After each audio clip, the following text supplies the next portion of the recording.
Hello everybody, Titi back again, another video.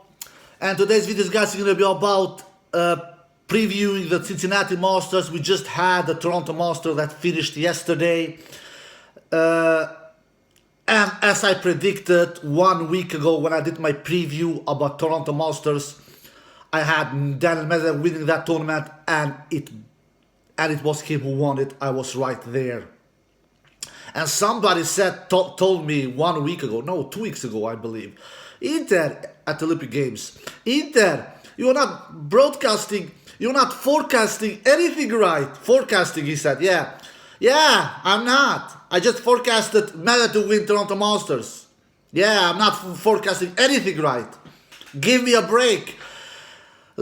Guys, look, to forecast, to predict tennis matches, tennis tournaments, picking tennis tournaments is so difficult, guys. You are sometimes right, you are sometimes wrong. Mostly you are wrong. I was lucky to be right at Toronto in Medvedev winning the tournament. Medvedev looked really good at Toronto. The only match he was really big danger of losing was against Hurkacz in the quarterfinals. He was 2 points away of losing against Hurkacz in that second set tiebreak. When Medvedev lost the first set 6-2 against Hurkacz, I believe, and the second set it was 6-all at the tiebreak, and then Medvedev won 2 more points and won that second set tiebreak 8-6. That was the only match Medvedev was really in danger of losing. After that, he took out John Isner in the semifinals pretty convincingly, and he took out Ryan Opelka in the final pretty convincingly. In straight sets, he took out both of them, both the big American big servers, John Isner and Ryan Opelka. Let's see if Medvedev can win the Cincinnati Masters as well and win back-to-back. Medvedev won his 4th Master 1000 title, I believe, and his 12th title overall in his career. So now we have 2 players who has won 4 Master 1000 titles outside the big 3, of course, Federer, Nadal and Djokovic. And the 2 players are Medvedev with 4 Master 1000 titles and Zverev. I believe Zverev also has won 4 Master 1000 titles, if I'm not mistaken. Alright guys, enough about Medvedev and winning Toronto. That tournament is history. Let's predict and let's preview the Cincinnati Masters that we have ahead of us, who has started already yesterday, but I have not seen anything. Like I've said, guys, I never cheat, but I have not have time to do this preview earlier. I am a really busy guy. I have so many things that I do in my life, like work, family, etc., etc. So I don't know anything about what has happened in Cincinnati so far. So and let's do this preview. All right, guys, let's get into this top 8 list. Without any further ado, on my number 8 place, I have Andrei Rublev. I am stubborn and I'm keeping Andrei Rublev on this top 8 list, even though he has not making to this quarterfinals, because you know the routines. 8th to 5th are players I believe will go to the quarterfinals. He is not making quarterfinals. He has not made a quarterfinal appearance at the ATP Tour in a long time, guys. He's losing 3rd round and 4th rounds. But I am liking his draw. I believe he can go to a quarterfinal here at Cincinnati. I believe it is time for him to go to a quarterfinal. He has Karatsev potential in the 2nd round, because we know that these top 8 seeds, they have bye in the 1st round, and Karatsev, he has been a mess. Karatsev is overrated to me. Karatsev, he hits the ball hard, but he doesn't find the court all the time. Tennis is not just to hit the ball hard, guys. You need to find the court as well. And Karatsev has not found the court since Dubai. Since he won Dubai, guys, 4 or 5 months ago. And oh yeah, I know he was in semifinals at the Slopen as well, but consistency! You need to be consistent as a tennis player. And Karatsev is for sure not a consistent tennis player at the moment. So let's see if Karatsev even wins his 1st match, which I'm doubtful he will do. But if he does, I don't think he beats Rublev in the 2nd round. Anyway, I like Rublev's draw. That if Rublev faces Karatsev, I think he beats Karatsev. And if not, he faces Karatsev, he will face Cilic, because we have a pretty good popcorn match between Cilic and Karatsev in the 1st round. And I think Rublev takes out Cilic as well, because, yeah, I all respect to Cilic, but Cilic, his best days are behind him. even though he won a tournament earlier this year. Marin Cilic. So I like Rublev's draw. Then he can face Diminaur in potential fourth round. I have Rublev going to quarterfinal. Rublev is on my 8th place.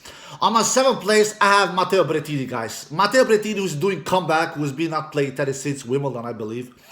He has had some kind of injury. He has a big serve, big forehand. This surface should suit his game. Cincinnati, guys, is a really fast surface. It's faster than Toronto. It's one of the fastest tournaments that we have on tour, really, guys. So, even though Mateo has not played any tennis for 2-3 months, at least 2 months, he should do damage here with that big serve, big forehand. Yeah, he doesn't have the greatest backhand, doesn't have the greatest returns, but with that serve and that forehand, you can still win matches at this surface, in my opinion. So I have Mateo Brettino on 7th place. I like his draw. He has Fritz in a potential second round, because we know that Mateo has a bye in the first round. And Fritz has been a mess the last couple of months. He has been losing early so many times now, guys. So if Mateo faces Fritz, if Fritz wins his first match, which is not a certain that he will do, I think Mateo takes out Fritz. Then Mateo can face Khachanov. That will be a big battle. Mateo can lose to Khachanov for sure. So the player between Mateo and Khachanov will do a deep round here, I believe, and will go to quarterfinal. But I have a feeling that Mateo takes out Khachanov. And if not Khachanov, Mateo has Fusovic on his path as well. Fusovic, we all know he's a really dangerous dark horse. I always have Fusovic as a dangerous dark horse in my previews when I pick tournaments. So Mateo has some threats on his way, like I'm not counting Fritz as a threat, to be quite honest, because he's been a mess the last couple of weeks and months. But Khachanov is for sure a threat, and Fusovic is for sure a threat as well. But I have Mateo go to quarterfinal. I have Mateo on my 7th place. All right, on my 6th place, I have Hugo Bird, guys. I like this guy. He has a good serve, good forehand, good, pretty solid down the line backhand, good slice. He's good at the net. He's dangerous, Hugo Bird. I'm liking his draw. He can face Tiafoe early in the tournament. Tiafoe, all respect to Tiafoe, but he has a good forehand, but he doesn't have the greatest backhand and greatest returns, doesn't have the most dangerous serve as well, and he's so inconsistent, but he's not alone. 97% of the tour are inconsistent. Not everybody are named Federer, Nadal and Djokovic. So, but I like Hugo Bird's draw. I think he comes through Tiafoe, then he can face Diego Schwartzman. Diego Schwartzman has the worst serve on the top 30 in the ATP Tour. I had him on my top 8 list at Toronto. He didn't come to quarterfinal. He lost in 3rd or 4th round, I believe, at Toronto. And he for sure will not do a deep run here at Cincinnati Masters, a tournament who is faster than Toronto. And with that serve, Diego will not do much damage. They will hit through Diego so many times, and people who face Diego will do a bunch of winners. So I don't think Diego will stop Hugo Bird if they face each other.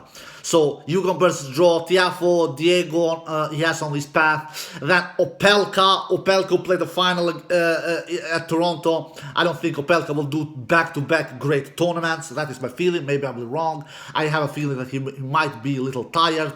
And then Ruud is also in that path of the draw to Hugo Bird.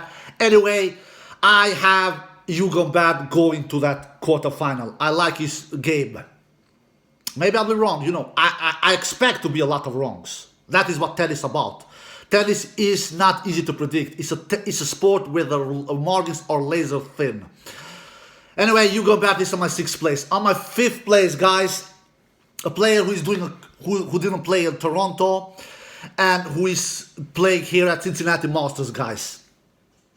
And the player I'm talking about is PCB Busta. The bronze medalist from Olympic Games at Tokyo, who took out Djokovic in that bronze medal match, who did a fabulous match. Absolutely breathtaking performance in my opinion. PCB in that match against Djokovic. Djokovic tried, really tried. Those who think that Djokovic didn't try and he was not going for that bronze medal match, I saw the match. He tried. PCB was just beast mode level. I believe PCB did 23 unforced errors and 43 winners. So PCB did 20 more. Or did he do 24? Yeah, I believe PCB did 24 unforced errors and 44. 23. I think, yeah, 23. If not, my mind is failing me. PCB did 23 unforced errors and 43 winners. So PCB did 20 more winners than unforced errors. So PCB did the absolute beast mode level performance against Djokovic and took out him in that bronze medal match. So PCB didn't play Toronto, which was understandable because he needed to rest, but he's not playing here in Cincinnati. And PCB is dangerous. When he goes in that don't miss mode level, man, it is not easy beating him. That's why I have him on my 5th place, highest of all the quarterfinals players. And the reason why I have him highest is that of all these quarterfinal players, Rublev on 8th place, John Isner on my 7th place. I'm sorry, not John Isner. I mean Brettino on my 7th place, Hugo Bird on my 6th place. PCB I have on my 5th place. Of all these 4 quarterfinals players, I believe PCB in the most. I believe in PCB the most of these 4 players that he has the biggest chance to win this quarterfinal match. So PCB is on my 5th place. This draw, I like his draw. He has Struff in a potential first round match because PCB has a bye in the first round, I believe.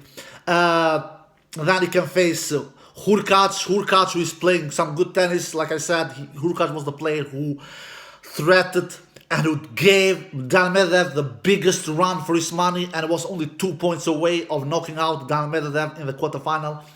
But I think that PCB will take out Hurkacz. That is my feeling. Maybe I'll be wrong. Then Murray is also on his way, on PCB's way. If Murray can make and win 2 matches, which I am doubtful that Murray will win 2 matches, but you never know. So, but I like PCB's draws. I have PCB on my 5th place. He has some dangerous threats like Hurkacz, like Struff with that big serve, big forehand. He can take out a racket out of your hands. But the consistency that PCB shows from the baseline, and when he goes in that don't miss mode level, it is really difficult taking him out. So I have PCB on my 5th place. I truly believe PCB can make it to that quarterfinal. Even though he can lose against Struff and against Hurkacz, but I believe PCB will make it to the quarterfinal. All right, that's enough with the quarterfinal players. Now we go to the semifinals players on the 4th spot and the 3rd spot. On my 4th spot, guys, I have John Isner. John Isner in this fast surface like Cincinnati, who is lighting fast surface, he can really be big, really dangerous with that serve and that forehand. Even though he's pretty old nowadays and he is not in his prime of he's not in his peak of his career, but still, he went to the semifinal at Toronto. Yeah, he lost against Dan Medvedev 6-2, 6-2, I believe. Dan Medvedev really gave him the beat down, but it is not a shame losing to Medvedev because he won the tournament. He was the champion at Toronto. So John Isner will for sure be dangerous here at Cincinnati with that serve, with that forehand in this fast surface. So I have John Isner on my 4th place. He has some dangerous threats like Cam Norrie.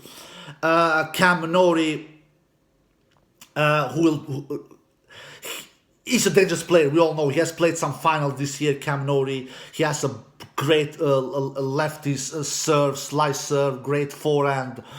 Doesn't have the greatest backhand for sure, but I don't know. I don't think Cam Norrie takes out John Isner if Cam Norrie beats Sinner, because Cam Norrie and Sinner can face each other. So anyway, Isner has Nori on his way. He has Sinner on his way. But Sinner, I'm not crazy high on Sinner, not yet at least. He has a big game, big forehand, big backhand. He hits the ball hard. I still think Sinner is a little too inconsistent. He lost early at Atlanta. He won Washington, his biggest tournament. Where he won Yannick Sinner, his first 500 class tournament win that he won, Yannick Sinner. But then he lost early at Toronto. So now maybe he will go deep here at Cincinnati, because it is like this with Yannick Sinner. Lose early, go deep, lose early. Now he maybe will go deep here at Cincinnati. But I don't think Yannick Sinner stops John Isner and his big serve. That is my feeling, but maybe I will be wrong. So John Isner has some threats on his way, like Nori, Sinner, and Shapovalov. I'm so done with these Canadians, guys. Man, though, this Shapovalov and this Felix Yalassima, these two are making my mind go crazy. These two are losing so early in tournaments. When did they do a deep round last time at Wimbledon? 2 months ago. Shapo was in the semi-final at Wimbledon. Felix was at quarterfinal at Wimbledon. After that, they have been losing so early, both of them. First, second, and third rounds.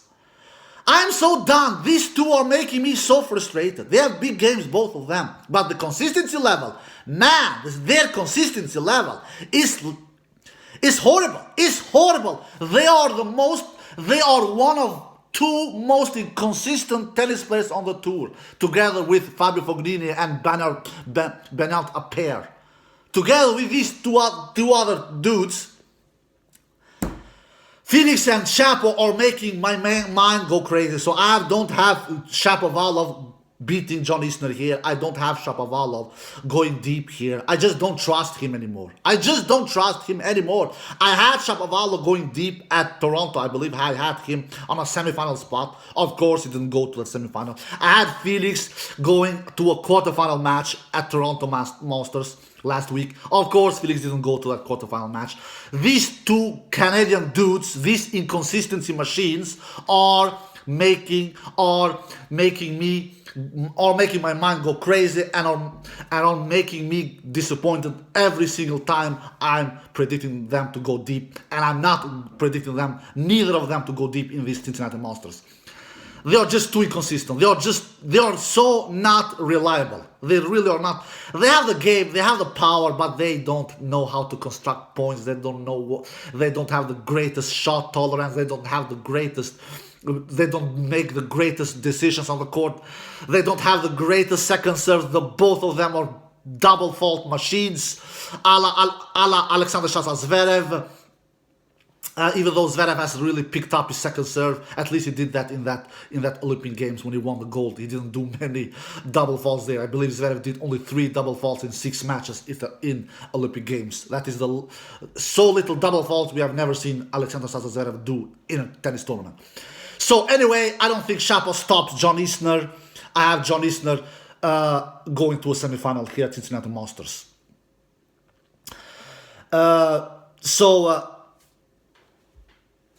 All right, in either Sinner, I don't think Sinner stops John Isner either, or Cam Nori. All right, on my third place, I have Stefan Tsitsipas. Stefan Tsitsipas, he has a good game. He has a good forehand, pretty good serve, not great serve in my opinion. Good and great are two different words in my opinion. But he's also so inconsistent. When did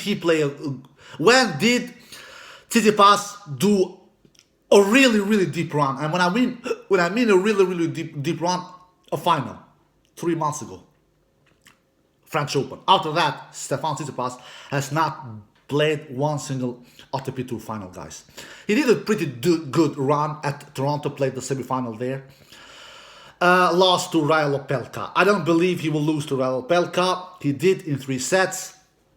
He can beat everybody, Stefan Tsitsipas. Don't misunderstand my words. But he can also lose to everybody as well. So, but I have him on my third place. I still think he can do a deep run here. At least a semi-final. He has a pretty good draw. Korda I can face in the second round because Tsitsipas has a bye in the first.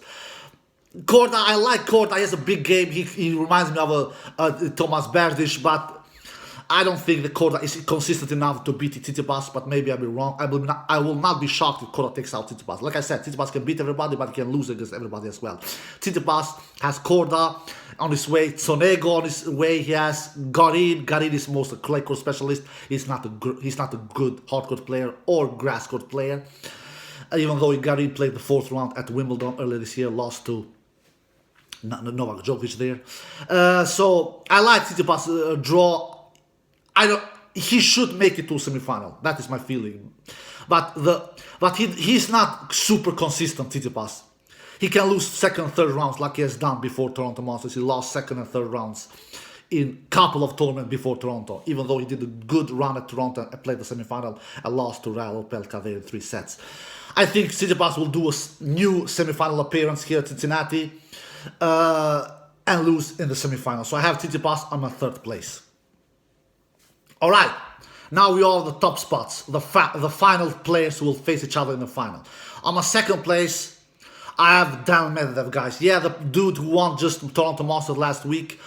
Will he win 2 Masters back-to-back, Toronto Masters and Cincinnati Masters? Yeah, he can do that. For sure he can do that. He has a big game, big serve, big backhand. I'm not crazy in love in his forehand. He has really strange forehand technique. He has good returns. He took out both John Isner and Raul Pelka in semifinals and final with great returning, not particularly great serving, especially not in the final, because Raul Pelka had a lot of breakpoint opportunities in the final, but Medvedev was saving all those breakpoint opportunities that he had against him with big serve. So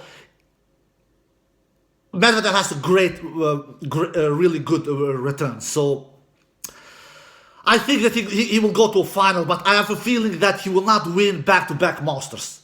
That is my feeling. Maybe I'll be wrong. So I have Medvedev on my 2nd place. He has a good draw. He has Nakashima in his 1st round match. If Nakashima wins his 1st round, which I believe Nakashima will do, then he can face RBA. If RBA takes out Bublik, which I think RBA will do. If not, he will face Bublik, and I don't know how many times Medvedev and Bublik has faced each other. A lot of times, and Bublik has never defeated Medvedev. Medvedev can face RBA, like I said, or Bublik, Nakashima. So he has some threats on his way. Not Nakashima is not a threat, but RBA and Bublik for sure can bother Medvedev before a quarterfinal. They really can do. So I have Medvedev on my 2nd place. And the winner I have to win this Masters 1000 in Cincinnati, it is Alexander Sasha Zverev. The tennis that Sasha Zverev showed at Olympic Games was so impressive. Can he keep on that level here? I think he will be the man to beat here. I think he is the man to beat here. I think he will lift this trophy. I think he will win his 5th Masters 1000 title. He has a scary first serve, and if he can keep down his double faults like he did at Olympic Games, he did only 3 double faults in 6 matches there, he will not be easy to beat. Sasha Zverev, I like his draw. He has a big threat in his 1st round match with Lloyd Harris, if Lloyd Harris wins his 1st match, which I believe Lloyd will do. But I don't think Lloyd Harris takes out Zverev. Then he can face Bashashvili. We all know Bashashvili has a big game. He hits the ball so hard. He can face Fognini, one of the most inconsistency machines we had on tour, together with Felix Serasime and Bernard Paire, and not to forget Santavalov, Denis Shapovalov. He can face Goffin who is doing comeback after a couple of months of injuries. So I don't think none of these dudes, Goffin, Fognini, Bashashvili, Harris, takes out Alexander Zverev before a quarterfinal. So I have Zverev going to win this tournament, Cincinnati Masters, and lifting the trophy. Quarterfinal matches, we have Medvedev, Busta. Busta took out Medvedev at Olympic Games. Can Busta do it again? I don't think so. I think Medvedev will take revenge. Then we have Rublev, John Isner. I think John Isner takes out Rublev. Then we have Zverev versus Hugo Bird. I think Zverev takes out Hugo Bird. And then we have Tsitsipas versus Berrettini. I think Tsitsipas takes out Berrettini. Semi-final matches between Tsitsipas and Zverev. Even though Tsitsipas is leading 6-2 in the head-to-head against Zverev, I think Zverev takes out Tsitsipas. I just liking the new Zverev with this little double fault. If he can keep the double fault down like he did at the Olympic Games. I think Zverev takes out Tsitsipas in the semi-final, and then Medvedev takes out Isner in the other semi-final. A rematch of the Toronto semi-final between Medvedev and Isner, I think we'll get in the Cincinnati as well. And the same winner will be Medvedev takes out Isner. And then the final will be between Zverev versus Medvedev. The head-to-head is 5-4 to Zverev against Medvedev in that final, on the head-to-head. So the head-to-head is even-steven. It is so close. I think Zverev takes out Medvedev in that final. So I think Zverev beats Medvedev in the final and lifts his 5th Master 1000 title. Some popcorn matches: Felix versus Fusovic. I think Fusovic takes out Felix. Bashashvili against Fognini. I think Bashashvili takes out Fognini. Cilic against Karachev. I think Cilic takes out Karachev. Davidovich Fokina against Hurkacz. That is also a popcorn match. Man, Davidovich Fokina leads the head-to-head 2-love against Hurkacz. But I think that Hurkacz will win his first ever match against Davidovich Fokina. And then RBA against Dimitrov. Dimitrov has been a really horrible, so I think RBA takes out Dimitrov in that first round popcorn match. So there you have 5 popcorn matches. Dark horses: Fusovic. Fusovic is also a dark horse for me. Cilic is a dark horse for me, and RBA is also a dark horse for me. So there you have 3 dark horses: Fusovic, Cilic, RBA. There you have it, guys. I hope you enjoyed this video. If you did, give a thumbs up, subscribe, and see you next time. Peace.